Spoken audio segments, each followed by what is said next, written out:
Hi guys, welcome back to From PSD to HTML5. My name is Dan Wellman, and in this lesson we're going to look at the scourge of every front-end developer, HTML email. So I've been into web development for a while now, and thankfully even I got into it after table-based design fell out of vogue. But as a front-end developer, I've often been reminded of how bad things used to be by having to build HTML emails. And this is probably something that every front-ender has to deal with at some point in their career. So it's worth looking at how we can make the process as painless as possible.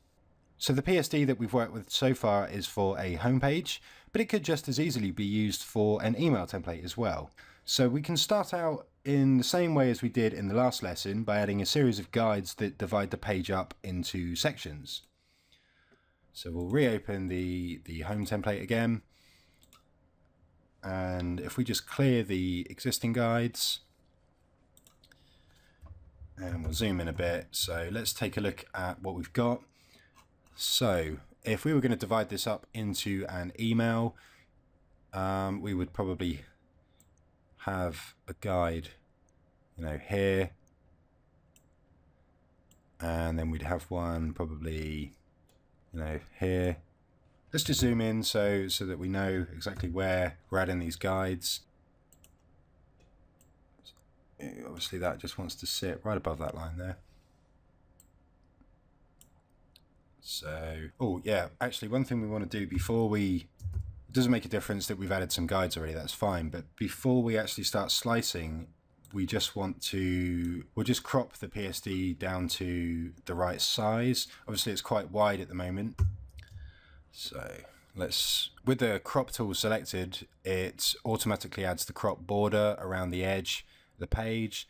So we'll just bring that in right to the edge. And we'll do the same on the left hand side here as well. So, okay, so it's 944.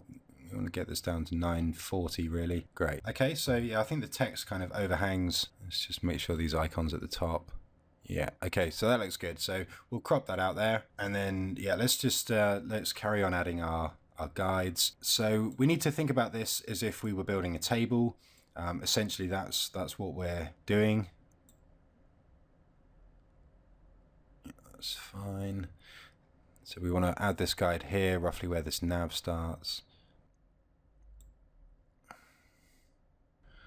So this is the most time consuming bit right here, and it's kind of a pain in the backside having to deal with this, but doing this is actually going to save us pain that we would otherwise have to do in an HTML editor. So it's probably easier for us to have to just worry about slicing up a PSD than it is to actually worry about building a table. So you'll see why that's the case in just a moment, but obviously we need to be as precise as possible with these guides, and it can be time consuming.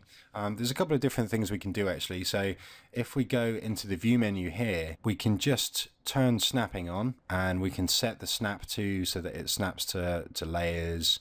So they're all kind of selected at the moment, that's fine. So we'll select snap, and now we should find that we can, I think you have to have the layer selected. Let's just make sure these icons are selected, and then we'll see if this kind of, yeah, that just snaps to the edges. So the reason why it's not snapping right tight to the edge is because each of these actually has a real fine white kind of fade outline. So yeah, these guides are snapping to the right things, so that's fine. So that just makes it a bit easier. We don't have to be quite as precise. Great. Okay. So we've got kind of a double guide going on there. That's fine. So it's still kind of time consuming, but at least now we can afford to be a bit less precise, and we can speed things up slightly. The only downside obviously to the snapping is that for the snapping to work, we need to have the layer that we want to snap to selected. That's not too bad. So this would probably all just be regular text anyway.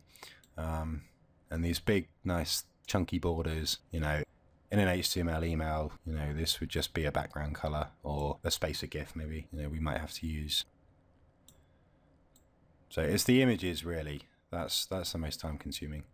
So let's just select the portfolio area, and now we should be able to snap again.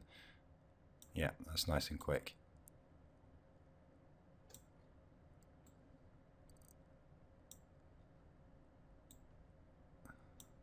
So it's quite similar to the process that we followed before. We're just using much more guides this time, because this time we have to divide up the entire PSD, whereas before we were just slicing out images that we were interested in. Now we have to literally slice out everything that we need, which is, you know, practically the entire PSD. So we're not actually slicing anything out at this point. We're just, you know, we're just kind of aligning all of these guides, and you'll see why in just a moment. So just there's a couple more to add. Shouldn't take us too long. You know, so this is where, you know, snapping to this layer would probably help us. Let's just drop in the bottom one. Yeah, much better, much easier. So just a couple more guides now to add.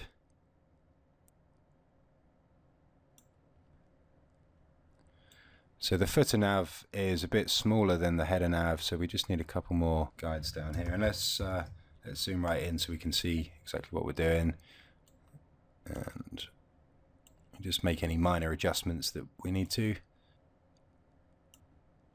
Great. Okay. Perfect. Okay, I think that's pretty much it now. So let's just have a quick look through and make sure that everything that needs to have a guide does have a guide. It's looking good so far. Don't think we've forgotten anything. Looks good. Looks good. Great. Just make sure these are, yeah, okay, that's good. Okay, so we've divided up the entire PSD now into, you know, a lot of guides, very tabular, and we'll select the slice tool again, and we'll do the slices from guides button again. Now we need to do what we did before and just make sure that this, for example, doesn't need to be, you know, 20 different table cells. It could just be one. So we'll grab the slice select tool, and remember we have to hold down the shift key to select multiple things. So we'll just go through, and if we select all of the ones in here, we'll just kind of zoom in so we make sure we've got all of them selected.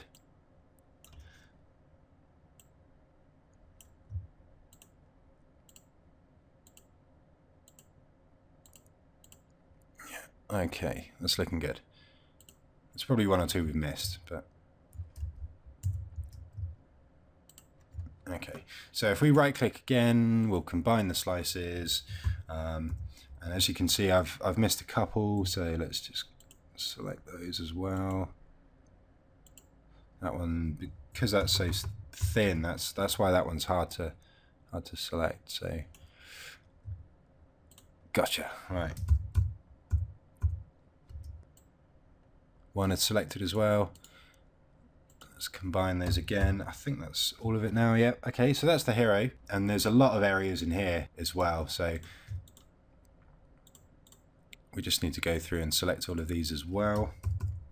So this is probably the most time-consuming part of this process, but it's still going to save us time, because we would still have to cut all these things out ourselves if we were actually building the table from scratch anyway.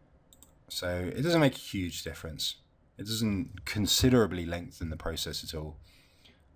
It just does slightly. So remember to keep thinking about this as if it were a table. So we're really working, you know, in rows and columns now.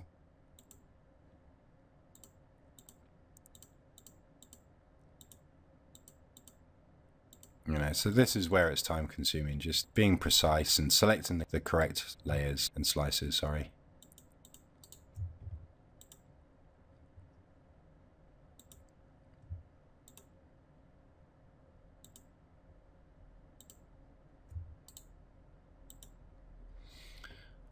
Good. Okay, so let's keep this row as one row. Probably select that as well.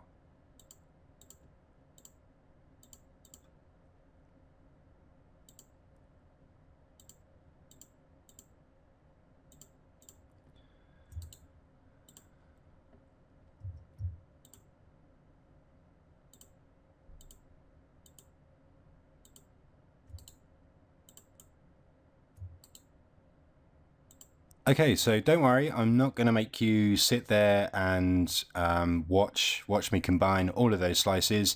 I've done a few now, so you know roughly what we're doing. So I'm actually gonna open one that I've already previously prepared. So okay, so here is what we'll end up with. So this is all of the slices that need to be combined.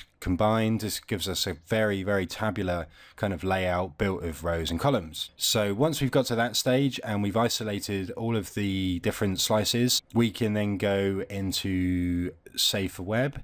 And everything on this page is fine. You know, we'll set that to PNG again. And then let's just create a new folder. We'll just create one called email. We're going to save it in here. So this time we can change the images only format. If we select HTML and images, then that will change to something.html. So we can just set this to email.html. And there's a couple of other things down here as well. See, we've got settings and slices. So in the settings one, there's a whole bunch of kind of predefined settings. Now I've set one up called email. So that's a custom one that I've created myself. So you won't have that option there in your version of Photoshop. So if you want to create one, you can set that to other. And that will open up the output settings dialog here, and we'll keep that set to custom. And then we've got a couple of different kind of pages of this dialog. So the first one is HTML. That's fine. We want to output XHTML1. You know, we can include some comments in there. Photoshop will automatically add some comments. We don't need to worry too much about that. But if we go into the slices panel, that's probably where the best selection of things that we're interested in for this particular thing that we're doing, creating an email. All of the settings that we're most likely to be interested in are probably in this slices page here. So in this page, then we want to ensure that generate table is selected. I think it is the default selection, so the chances are it will be. In the empty cells drop down, we want to change that to GIF, IMG, W, and H. And what that does is when that generates a table, it will use spacer GIFs for any empty cells, and it will create an image with a defined width and height. So for an HTML email, that's exactly what we want. And we can also set the TD, W, and H drop down to always if it isn't, because really in an HTML email, TD cells always want to have a width and a height because it will stop things, well, it will help to stop things, the layout from screwing up in different clients. So once we've been through and we've made all of the changes that we want, see there's a couple of other things as well which we can set in these settings here. You know, once we've done all that, what we want to do is to save, and you know, I've already saved one out called email. So you choose the name and the file name and save it there, and then you know that would then be available for you to select in the background image. So I'm going to select email because I've already been through and changed all the settings previously and made them how I want them to be. So once we've selected the settings and the format, we can then hit save. And again, Photoshop kind of thinks about it for a little while. And if we go into the folder now, you can see there's an email folder and there's an email HTML page. And if we go into images, it's created all of the various images that we'll need. And if we just take a look at the HTML page, yeah, you know, there's still a lot of stuff that we'd have to do, you know, to turn this into an actual email. But that's not bad. You know, that's a very good start. That's a running start to create a HTML email. All we need to do now really is to go through and, you know, add the text in the relevant sections. And we can see that Photoshop has generated all of this HTML for us, and all of our images have got widths and heights, and you know, there's spacer GIFs for us automatically. You know, this will save us a lot of time, despite the fact that we've had to go through the PSD and add all of these guides and make the slices right. You know, that's still going to save us a huge amount of time. So there's more we can do as well. So if we look in the images here, we can see that the names that have been added to these images are a bit kind of generic. They're a bit rubbish, really. If we come back to this in 6 months or a year's time, you know, it's going to be very hard to, you know, look at the markup and know what all of the images actually refer to. So there's a couple of things we can do to kind of mitigate things like that. So back in Photoshop now, if we double click on one of the slices, it will give us the slice options dialog. And then, so we just clicked on the hero one there, I'll double click that. So if we change the slice name to hero, then when we save that out, instead of having a rubbish generic name like email 17, that would then be called hero. So that's much better. Again, we might want to go through and kind of manually rename all of these things. But if we do that, if we change the layer properties, then we don't have to worry about doing that, because Photoshop will use the correct names for our slices when it generates those images. So in this part, we looked at how we can use Photoshop's HTML capabilities as the basis for an HTML email. While we wouldn't dream of using Photoshop's table output in a proper web page, it's perfect for HTML emails. And we also looked at how we can create custom settings, our save as settings, so that we can reuse those every time we want to output HTML specifically for an email. In the next lesson, we'll go through and just look at another couple of different types of slice. Thanks for watching.